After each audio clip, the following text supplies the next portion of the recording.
Welcome back and thank you for joining us today for another video. Today, I want us to talk about the infamous Henning nickel. And I want to talk to you about this beautiful new Henning nickel guide. And we'll talk about that here in just a moment. But before we do, let's talk about the Henning nickel itself and the infamous Francis Leroy Henning. And Henning was born in September of 1891, and oh boy, Francis, I tell you what, I don't know much about Francis other than what I know about him and the Henning nickel, but he doesn't sound like he was that great a criminal mastermind.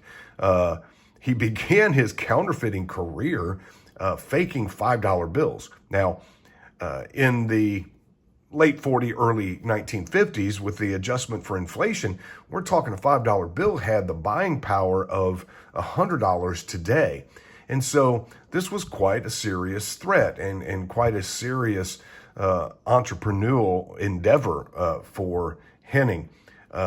He was quickly found out, revealed. He was tried, convicted, and sentenced to 3 years in prison.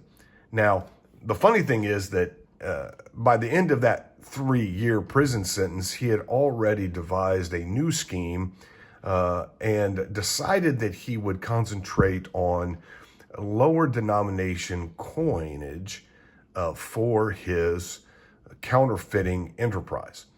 And so he focused mainly on nickels and primarily what we know today as the Henning nickel.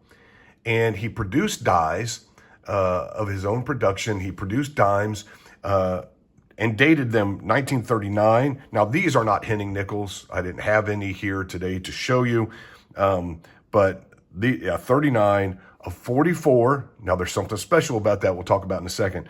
The 46, the 47, and the 53. Now, these are the 5 years that you would want to be looking for when it comes to Henning nickels. And so he created these nickels. He spent an inordinate amount of money on these counterfeit nickels. And in fact, he testified later when he got caught and was tried that he actually had lost money, and undoubtedly he had lost money on this whole enterprise. But he was working in Philadelphia. And he was commuting back and forth from New Jersey to Philadelphia, and his first deposit of fake nickels were all dated the same date, and it raised some suspicions, and so he created more dates and dies, and the problem was that the 1944, as you will know, has the mint mark above the Monticello.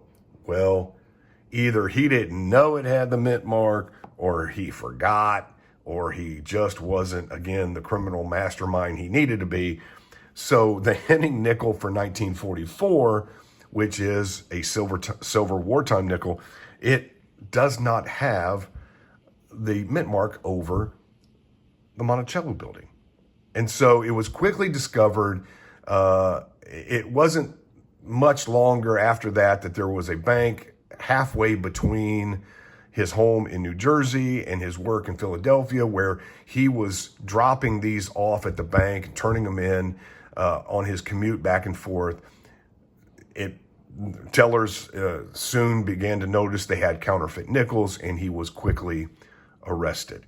Now, there are a lot of these when they were looking for him. There were a lot of these nickels that were dumped into a creek in New Jersey and a river in Pennsylvania.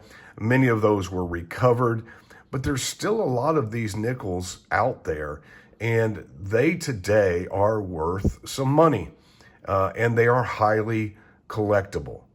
So that brings me to this new publication by Joseph Cronin.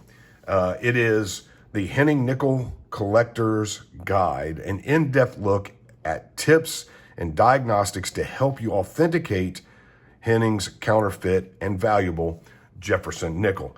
Now, let me tell you, I got my copy a couple days ago. I have not got a chance to read it yet, but I have perused it. And let me tell you, this book is stunningly beautiful. I'm going to adjust the camera here a little bit if I can to get a fuller view of the book.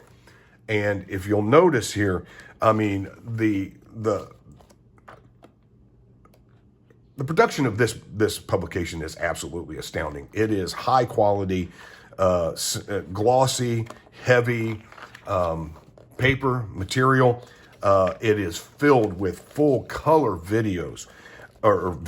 full color photos of nickels, of the different die sets that were used, the different die markers that are used to identify the Henning nickel, some history about this infamous nickel, ways to identify. I mean, if you want to collect Henning nickels, or if you're interested in making sure that you don't get ripped off buying a Henning nickel, or that if you have one, you'll know that you have one, this is an invaluable, it's going to have to be an invaluable guide to your book collection, your nickel collection. Now, there were a limited number of these produced. Joseph actually signed and autographed mine for me. This is issue 133 of 175. Again, just a few days ago, he still had a number of these available. I will put his contact information in the description of the video below. Please check that out if you would like to get yourself a copy of this. It's not inexpensive, but it is absolutely worth every penny. Joseph did his research. He knows his stuff.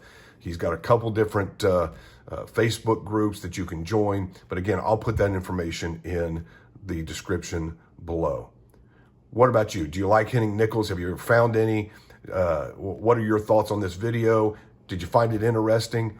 Give us a like, give us a thumbs up, subscribe, hit the notification bell for us, help us continue to build this channel. Thank you for joining us. You can watch some more videos right here, and I hope you have a great week.